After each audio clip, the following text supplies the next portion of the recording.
30 years old, and I'm trying to figure out most days what being a man means. I don't drink, fight, or love, but these days I find myself wanting to do all three. And I don't really have a favorite color anymore, but I did when I was a kid. And back then, that color was blue.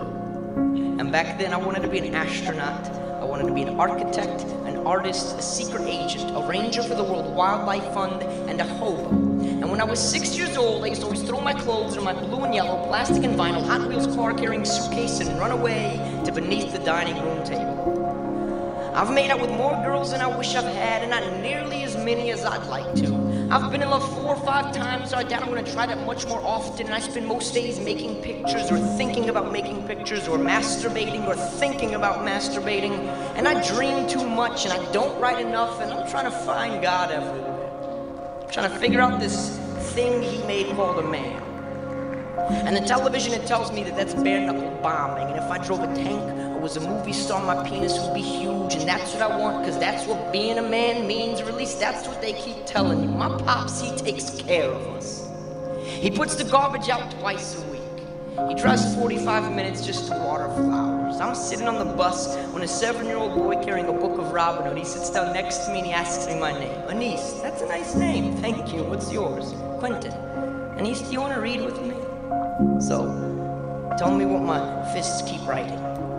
My fingers, they open up like gates when I write, and the wind is swinging in the wake. I lift bridges with poems, and forests grow in my mother's eyes. I'm looking for God, Quentin, while this world tries to forget you for trying. For Quentin, this world hates your eyes, for they are small and pure. And Quentin, this world hates your fingers, little like the stems of flowers, for not being able to pick up the things that you've left behind, simply because you are still learning to do so. I don't drink, fight, or fuck, but these days, Quentin, it's only 2 out of those 3 that I don't do. And I've fallen in love 6, 7, 8, 9, 10 times, Quentin, so I don't want to, but I still do. And I want to find God in the morning and in the tired hands of dusk, at the mouth of the river and down by its feet, but instead I drive 60 through residential streets, praying to hit a child, that he may stay forever an angel, and stay forever full of night and life and crayons and simple outstretched limbs, trying to pick up way too much, way too fast, forgetting what it means to be a person.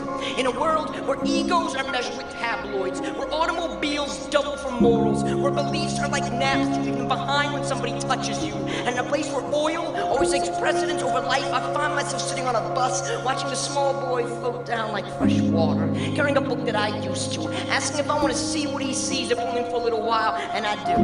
And then asks if I want to give to him what I see, if only for a little while, and I read to him, and then he says to me he's going to show me the world, and starts reading the sentences himself, his hands dancing back and forth across the pages, stumbling over words, skipping over lines, because his fingers are moving faster, but they're showing his eyes. I want to tell him, slow down, Quentin.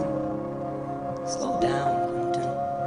You don't have to touch and love. You can see it all if your finger whispers on one word. Slow down and hold what you see just a little while longer. For in a world full of fast faces, I'm looking for God everywhere. Trying to figure out a little better this little thing he made called a man. Thank you.